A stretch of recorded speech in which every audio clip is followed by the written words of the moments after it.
Саламатсыздарбы? Бүгін бізде қонақта профессор Қаныбек Осмоналиев, мамлекеттік тіл бойынша ұлттық комиссияның төрағасы.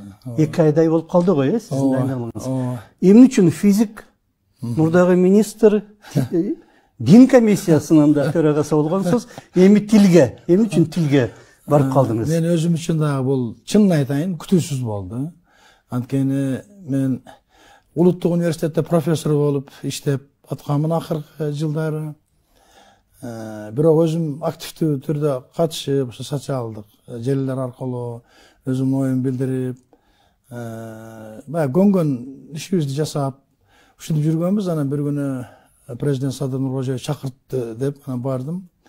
Чынын айтсам адаммын да, мен башка жумуштарды күткөнмүн, бирок сөз болуп аткан, кызмат берилет, агайдын эмеси тажрыйбасы керек деген сөздөр болуп аткан. Анан эле президент тарабынан ушул сиз айткан Кыргыз Республикасынын президентине караштуу мамлекеттик тил жана тилдер саясаты улуттук комиссиянын төрагасы деген кызматты сунуштады. Бир аз ыңгайсыз боло түштүм, ачыгын айттым. Мен физик менен да бул жагы кандай болор экен, ансыз деле кадр маселеси боюнча бир топ баш оорулар болуп атат, сизде сындар айтылып атат. Дагы баш оорунун кереги барбы десем, күлүп, анан кийин бирок мага түшүндүрүп бир ыраттуу аргументти келтирди да. Биринчиден, биздин кыргыз тилибиздин дүйнөлүк аламдашуу процессинин алкагында башка тилдер менен тең ата болуп, мындай жагымдуулугун өстүрүп алып кете алабызбы? Маселе ушунда турат деген сөздү айтты да. Мен абдан таң калдым. Бул кишини баягы адекваттуу эме коюп атканына, маселе коюп атканына. Чынында эле мына сан ариптештирүү деп атабыз. Анын ичинен керек болсо искусственный интеллектти, жасалма интеллекттин ресурстарын колдонолу деп атабыз. Электрондук ресурстарды колдонобуз деп атабыз. Ошол боюнча менин кабарым жок экен. Биздин тилибиз, кыргыз тилибиздин деңгээли кандай экендигинчи. Эми баягындай жөнөкөй адам катары байкап эле жүрөбүз. Мисалы үчүн балдарыбыз, орусча тили чыккан балдарыбыз бар азыр, мультиктерди көрүп. Мен неберем өзүмүн эле бир боор неберем 4 жашар кылычты көтөрүп алып кородары бери корейче сүйлөп кыйкырып жүрөт да, бир жолу. Алып келгилечи деген. Эмне деп атат десем, көрсө корейс мультиктерин көрөт экен. Клич кыйкырып атат. Вот ошондой нерселерден кийин анан мен макул болдум. Анан ишти баштадык. Негизинен ал киши момунтип айтты, ошо системалуу бир администрациялоо иши бир аз аксагандай болуп атат деди. Ошо 30 жылдан бери 89-жылы тил мыйзамы кабыл алынган да. Канча жыл өттү? 33 жыл болуп атпайбы? Мыйзам кабыл алынды, бирок бир топ жетишкендер болду. Муну моюнга алышыбыз керек. Анткени Советтер Союзунун баягы мамилесинен кийин учурунда биз экөөбүз муну айрыкча билебиз. Общность советского народа деген жаңы улутту пайда кылуу аракетинде болгонбуз, туурабы? Илимий коммунизм, илимий атеизм деген предметтер болгон. Ошондон кийин өзүнчө тил, мамлекеттик тил кылып алып, аны көтөрүп кетүү деле оңой эмес болгон. Бирок мен моюнга алып айтышым керек, көп деле ийгиликтерге жете албаппыз да бүгүнкү күндө. Анын бир топ себептери бар эми. Себептери бар. Биринчиден баш стереотип дагы эле. Анан биздин өзүбүздүн кыргыз тилибиздин ушул жатыктуулугун, жагымдуулугун, өзүнө тарта биле турган касиеттерин ача албаппыз да. Бул баягы эле кайдыгерлик, баягы эле оңой нерсеге көңүл буруп жиберүүчүлүк болуп атса керек деп ойлойм да. Ишти эми гана баштадык. Мага жарлык 10-майда чыкты. Мына жакында бир жумадан кийин 2 ай болот. Анан конкреттүү бир гана нерседен баштадык биз. Биздин өзү мыйзамыбыздын абалы кандай болуп атат. Анын үстүнө бүгүн биз 2 мыйзам менен иштеп атабыз да. Жаңы конституциянын 13-чү беренесине ылайык мамлекеттик тил кыргыз тили деп жарыяланган биринчи пунктунда. Ошол эле пункттун подпунктунда мамлекеттик тил, конституциялык статустагы мыйзам менен тескелет деп коюлган. Анан кийинки пунктунда ошо расмий тил бул орус тили деп жарыя болгон. Анан 3-чү пунктунда Кыргызстандагы жашап аткан этностордун тилдерин өнүктүрүүгө дагы мамлекет кепилдик берет деген нерсе бар. Ошол 89-жылы тил, мамлекет тил мыйзам кабыл алынган экен. 2000-жылы расмий тил жөнүндө мыйзам кабыл алынган. Азыр экөө тең тайлашып кетип атат. Мен баягы эле физик, математик катары Экөөнү мындай салыштырып көрдүм да. Бири-бирине болгон жолтоолук жактары да бир топ. Ал боюнча азыр әңгімемизде балким айтып берермин. Бири-бирин толуктаган жерлери да бар, аны да айтыш керек. Бирок баарынан кызыгы мынакей расмий тилдин нормаларын аткарып атам деген дагы жарандарыбыз бар. Мамлекет тилинин нормаларын аткарып атам деген дагы жармач патриотторубуз бар да.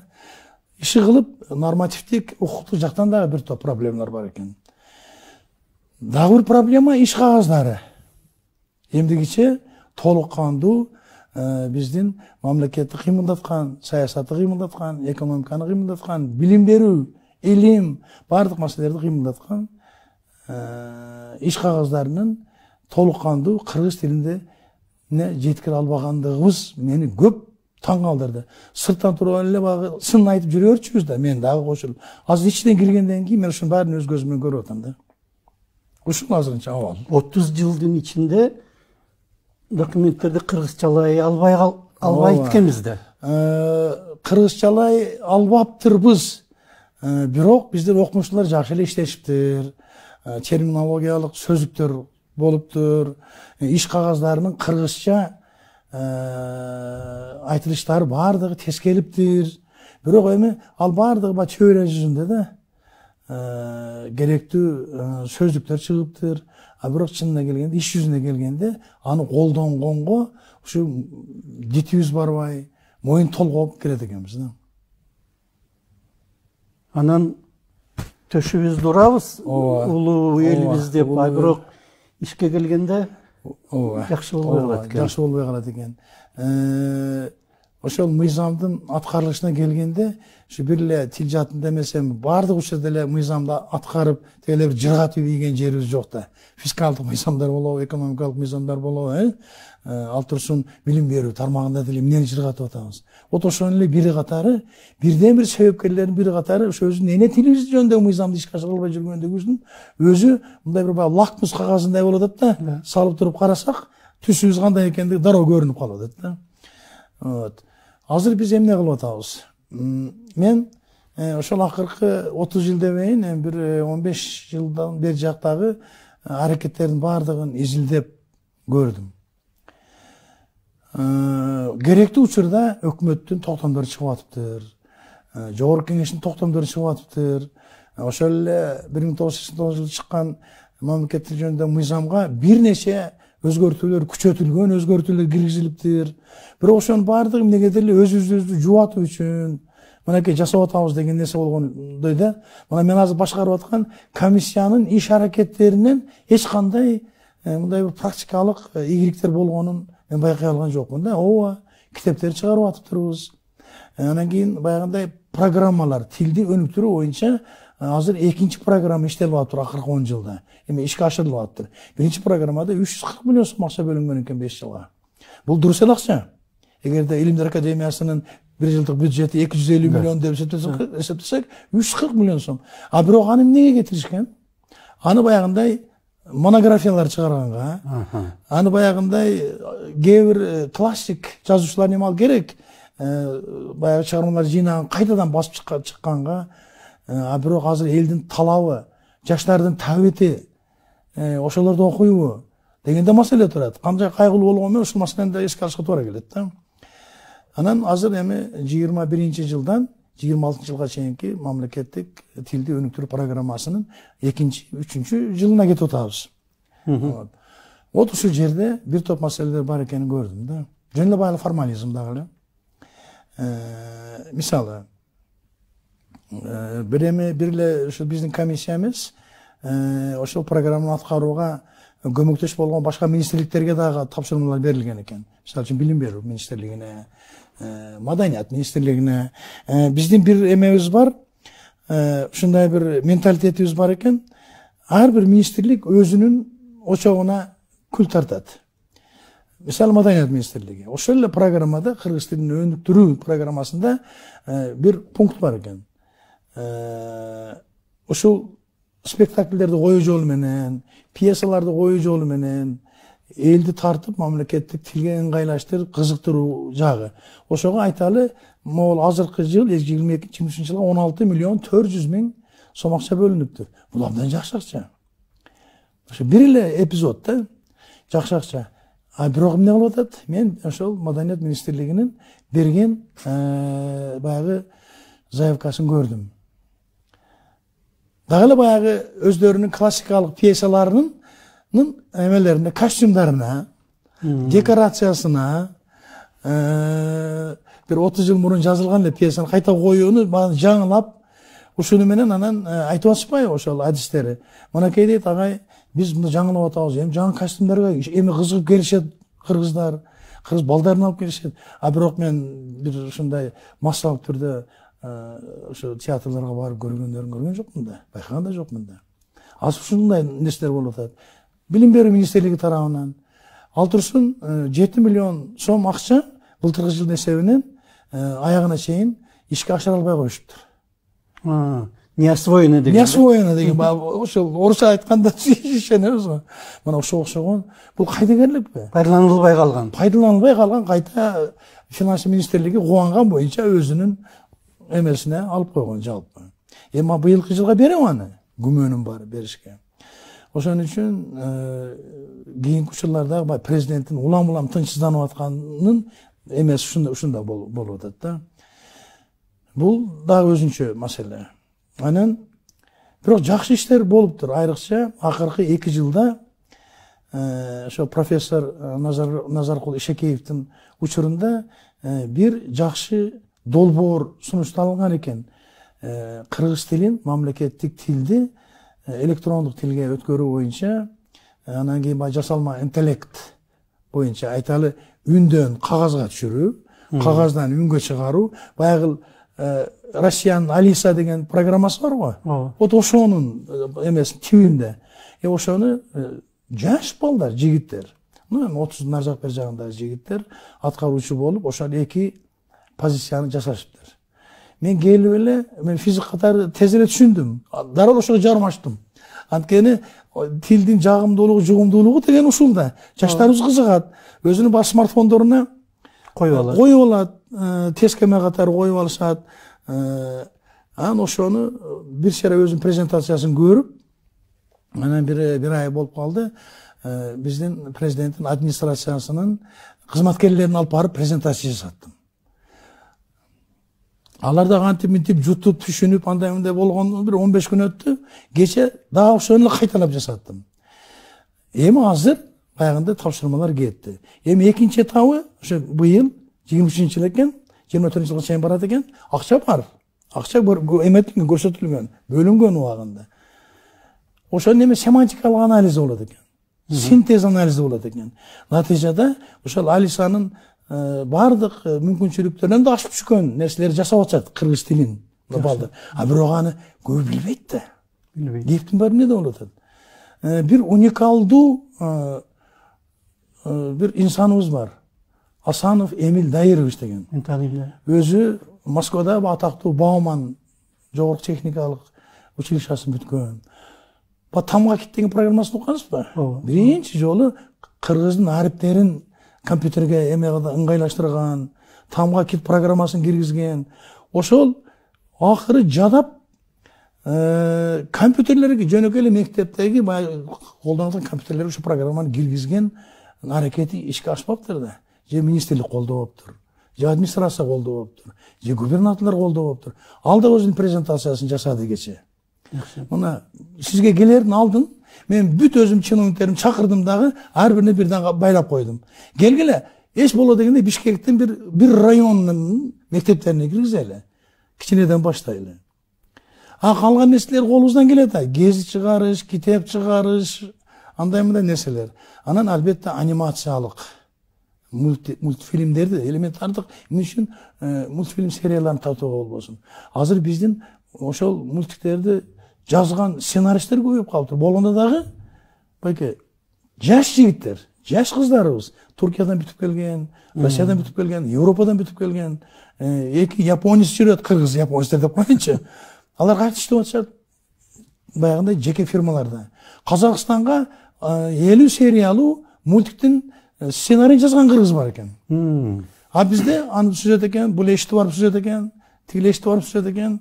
Ана жашаш да керек да. Бирөөсү айтып атпайбы, ушинтип жүзүп жүрүп, агай дейт, мен 42-ге чыктым дейт. Mana отошолордун баардыгын азыр топтоштуруп, анан өзүбүздүн ушул тилибизге буруу эместе турат да. Азырынча администрациядагы, президент өзү дагы, жеке өзү да азыр колдоп турат. Менимче алдыда бир толгон токой иштер толтура турат да. Башка маселе эми коомду ойготуп, ошодон өзгө баягы бир колдоо табышыбыз керек да. Мындан бир жыл мурдагы бир чечим чыккан эле, ушул силердин комиссиянын курамынабы же ошого баш ийген кылыппы бир нече башка уюмду Терминком сыяктуу башкаларды киргизет деген. Ал абдан чоң бир эме болот го. Өзүнчө бир холдинг болот да, чоң, көп функционалдуу деп коелучу. Мен эмнегедир ошолордун баардыгы илгертен эле ушу комиссиянын составында иштейт деп жүрө берипмин. Көрсө Терминком байкуш жетим эме. Айрыкча Кыргыз энциклопедиясы. Үсен Асановичтин аракети менен жүргөн экен убагындачы. Лиш авторитети менен ал киши жаны тынбаган киши да, туурабы? Бир тур бирок акченде аяка буяка кыргытып атышыптыр да. Бир тур өкмөт ашты түз башыйыптыр. Бир туруп эмеге Илимдер академиясына кошулуп калыптыр. Бир туруп билим берүү министрлигине эме кылыптыр. Анан былтыр 2021 жылы Садыр Нуркожоевич өзүнүн демилгеси менен ошо сиз айткан 4 мекеме деп коелу, өзүнчө мекемеде булар. Мекемени ошол биздин комиссияга өзүнүн жарлыгы менен бириктирген экен.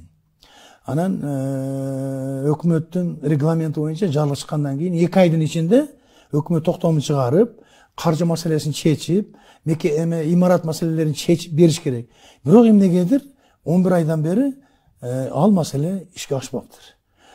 Кимдер кирген? Ошол эле Кыргыз энциклопедиясы, Терминком бул абдан маанилүү мекеме. Анан Кыргыз тест, азыр тест алып, ал боюнча балким өзүнчө сүйлөшөрбүз. Анан окуу, кыргыз тилин, башка тилдерди окутуу борбору.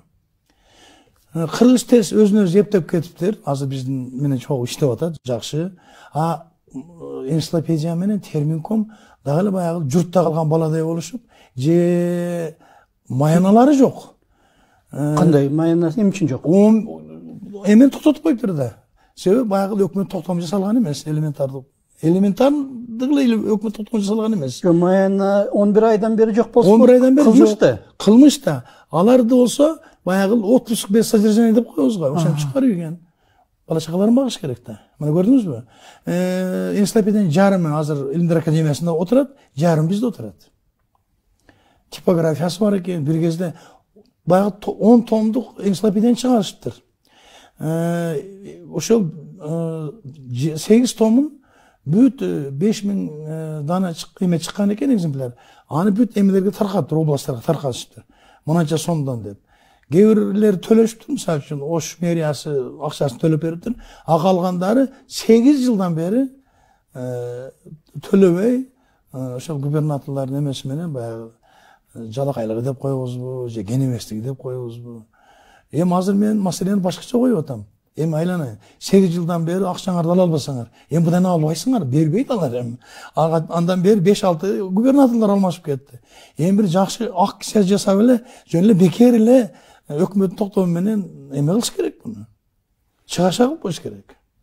Башка кандай айла болушу? Абдан кызык. Мына көрдүңүзбү? Булардын баардыгы эмне? Булардын баардыгы орусча айтканда преступный халатность да.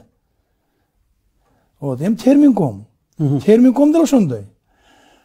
Техникалык терминдердин унификацияланган саясаты жүрбөптүр. Ар бир окумуштунун өзүнүн эмеси бар экен, сөздүгү бар экен. Бир окумуштун сөздүгү экинчисине карама каршы.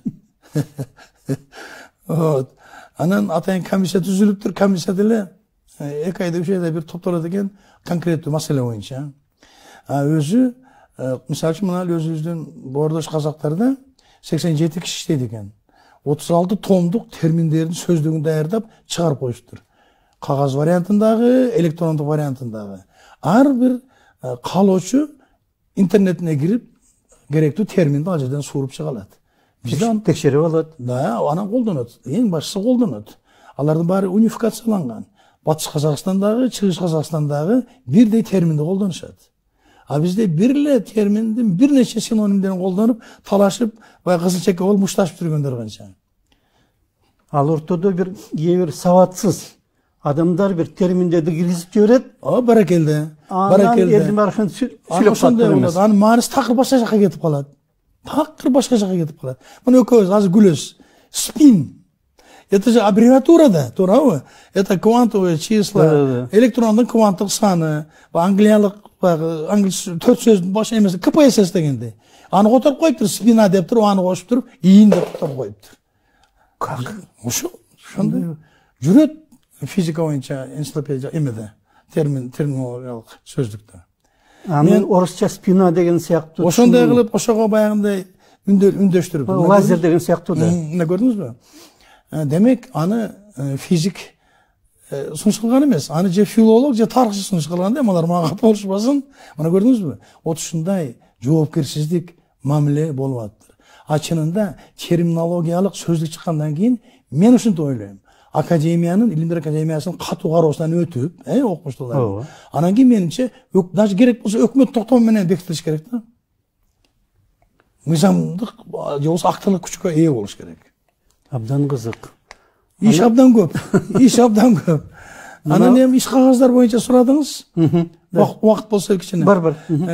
Быйыл эле бир аз ошол академик Мусаевдин бир жакшы иши болуптур. Протоколдук тапшырма даярдатыптыр. Эменин министрлер кабинетинин отурумунда атайын маселе карап, анан ошо протокол тапшырманын негизинде бүт министрликтерде, областтарда, райондордо, бардык мекемелерде кыргыз тилинде иш кагаздардын абалын текшерип, анан 31 августка чейин мониторинг жүргүзүп, ошол боюнча чечимди бересиңер деген. Анан мен келип калдым, баштадык. Кандай бүгүнкү күндө көрүнүш. Экономика министрлиги, экономика жана коммерция министрлиги бардык. Ага чейин бир ай мурун мониторинг жүргүзүшүп, менин кызматкерлерим справка даярдашыптыр. Аны көтөрүп алып бардык. Барсак, кыргыз тилинде, мамлекеттик тилдеги каттардын, иш кагаздарынын үлүшү болгону 7,8% экен. 7,8%. Калган 90%, 89 канча пайызы, эки кош тилде да бар экен, расмий тил. Аны түшүнүктүү болуп атат. Баягы эле стереотип. Кыргызча жаза алышпайт. Орусча жазышат негизинен. Анан шылтоолор эле жогору жактан келген каттар орусча келип атат бизге. Орусча келсе орусча жооп беришибиз керек, кыргызча келсе кыргызча жооп беришибиз керек. Ошол абалды тескеген бир баягындай жобо болгон экен мурун. Бирок ал жобонун алып салынганына 2 жыл болуптур. Аны дагы ошо инерция боюнча ошо кетип атышат. Анын баарынан күлкүлүүсү ошол эле министрликте мамлекеттик тилди өнүктүрүү бөлүмү бар экен. Анда 4 киши иштейт экен. 4 кишинин 3-өө кыргыз тилин билишпейт. Өздөрү. Кандай жагып атабыз сизге? Мына мамиле. Машина айдай албаган адам шофёр болуп иштегендей да. Экинчи дагы жагы ошол эле кызматкерлерге мамлекеттик тил боюнча тапшырмалар анча деле болбойт окшойт. Министрликтин өзүнүн эле функциялары берип коюшат окшойт. Ол ушундай маселе. Аты эле ошол. Аты эле ошол. Биздин Бишкек мэриясы атайын бөлүм бар экен. Бул мэрлерге рахмат айтыш керек. Атайын бөлүм ачып, андан аз келгенсе ага бюджет бөлүп берет экен жыл сайын. Өзүнүн бюджетинен бөлүп берет экен. 16 миллионго жакын мен бир жылда. Кылган иштери ошо баягы эле кагаздагы отчеттор. Мына көрүнөктү жарнакты мынтип койду эле, анан биз аны барып сыйрып койдук. 2 айдан кайта мурункусын илип алганым иши жок. Бирок отчетто жазылды. Мына бир мисал үчүн Англияда, Британияда Оксфорд сөздүгү бар эмеспи? Германияда жана Доден деген сөздүк бар. Алар бир нече жылдан кийин, мисал үчүн 4-5 жылдын ичинде, мына бул мурунку сөздүк чыккандан бери, мына 4-5 жылдын ичинде баланча жаңы сөздөр биздин англис тилибизге кирди. Баракелде. Аларды мынантип жазыш керек, мынантип түшүнүш керек. Мынандай глоссарийнен бери жазып беришет. Ооба. Мүмкүн бе Кыргызстанда ушундай жазуу? Неге? Бул керек. Тил деген бул тирүү жан да. Сөз сырттан келген тилди өзүбүзгө адаптация кылып аны колдоно билишибиз керек. Ошол менен тилибиз байыйт. башка болот. Биз өзү негизги фундаменталдык өзүбүздүн төл сөздөрүбүздүн жакшынакай сөздүгүн жасай албай атпайбызбы? Hem sözdük jamanbı jakşыбы бар. Бар. Юдахиндин сөздүгү, кийин да башкалар чыкты. Ошолорду туура эмес пайдаланып атышпайбы? Туура эмес пайдаланып атышат. Ооба. Сөздүктү ачып карап койгондон эринишет, жөн эле бир нерсени киргизип алышат. Элдин баары ошо туура эмес нерсени. Мисалы үчүн бир эле сөздү мен айта кетейин. Бир эки сөздү. Тыкыр дейт баары эле. Тыкыр иликтеш керек, тыкыр көзөмөлдөш керек. Тыкыр деген ылдам, чукул. Ооба. Деген Юдахиндин сөздүгүн ачса эле көрүнүп турат. Ылдам, экстренно. Ооба. Изин суутпай деген мааниде. Бачым деп. Бачым деп. Эмне үчүн туура эмес сүйлөйт? Депутаттар да ошентип сүйлөп калды. Анткени журналисттер ошентип айтып жиберген. Же болбосо ортоктош болуш керек дейт, мисалы үчүн. Ооба. Айтмакчы. Ооба. Силер баланча мисалы үчүн спортто бар, футболдун эмеси оюну болуп атса, силер баланча оюнга ортоктош болдуңар дейт. Ортоктош деген катышуу да. Аралашып ойноп же коргоочу болуп же чабуулчу болуп отурдуңар деген сөз да, туурабы? Баары ошентип сүйлөп калышты. Сөзгө маани бербейбиз. Сөзгө маани бербейбиз. Өзүңүз жөнөкөй эле нерсе сөздүктү ачып эле карап коюш керек. Ооба. Карап коюш керек, ошону туура колдонуш керек. Керек болсо аны жайылтыш керек. Ералаштын бир сериясы мага абдан жагат да. Абдан классикалык түрдө орус тилин жакшы билген бир эмеге, мындай аялга жаштар өзүнүн баласын алып келишет да. Биздин бүгүн эмебиз иштебей калды, бала бакчабыз иштебей калды. Анын үстүнө сиз үлгүлүү сүйлөйсүз. Ошо бир жума ошо биз төлөп туралы деп алып келет. Аны бир жумадан кийин келсе, тигил кемпир байкуш тиги баланын тилинде сүйлөп калат. Мына жаргондор менен тескери эме кылып, сөгүнүп, баягындай короодогу сөздөрдү колдонуп, көрдүңүзбү? Бул дагы өзүнчө чоң тарбиялык мааниси бар фильм болуп атат да. А биз ошого да көңүл бурбайбыз да. Мен көп эле мындай эме кылам да. Мисалы үчүн мугалимдер өзүбүз сүйлөгөн сөзүбүзгө мындай анализ кылып, ошого жоопкерчиликтен мамиле кылбайбыз да. Депутаттар, мына көрдүңүзбү, кандай гана болбогон сөздөрдү колдонушат. Керек болсо министрлерибиздин да сөзүнө көңүл бурчу болдум. Айрыкча бул жерге төрага болуп келгенден кийин биздин кыргыздын тили кандай бай экендигин Нарымбек байке, мен баягында бир сизге айтканмын, 2 томдук Альфред Нобель жана физика деген илимий популярдуу китеп жаздым. Бүт Нобель сыйлыктарынын лауреаттарын 1200 бет болду, чыкты. Ошондо байкадым да, эгерде изденсең, эгерде бирлерден сурансаң, анан байсы айтканда Юдахинди толук кандуу колдоно билсең, укмуш сонун сөздөр бар экен да. Анын ичинде физикага, техникага туура келген сөздөр бар экен. Башка маселе, тегил ыркыбыз келишпейт экен да, окумуштуулар.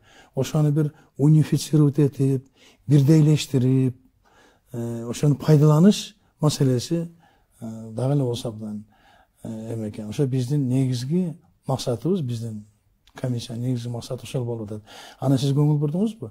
Мурун эле мамлекеттик тил улуттук комиссиясы деп атаса, азыр мамлекеттик тил жана тилдер саясаты улуттук комиссиясы деп, эң туура кылганда ким кеңешчи болсо дагы президентке абдан туура жолду көрсөтүп, ана ошол былтыркы жарлык эң туура чыккан экен.